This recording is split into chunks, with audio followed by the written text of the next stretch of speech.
Bien.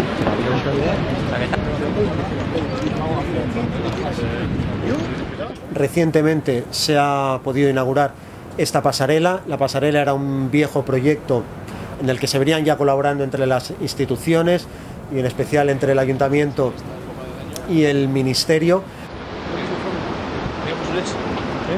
Se venía hablando de la necesidad de conservar por una parte la riqueza natural, los valores ecológicos delicados y frágiles del biotopo y sustituir la pasarela hasta ahora existente por una nueva.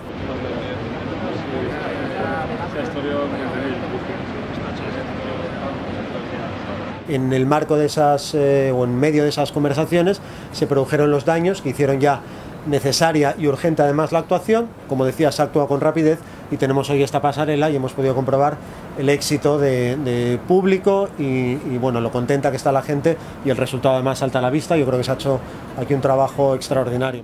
Era creo que daban sujetos, pero ahora está de maravilla, ¿eh? Así es que enhorabuena a todos. Menuda propaganda estamos haciendo. Y nos alegramos. Pasarelakin gustua gaude, bere inguruan, gauz batzu falta dio handigan egiteko, eta nik uste dut, bideratuko ditugula gauz horiek, bintzat, bai elkartea, golfeko elkarteakin beak eskatzen nahi dan seguridade hori, eta guk bermatu behar du seguridade hori mantentzeko.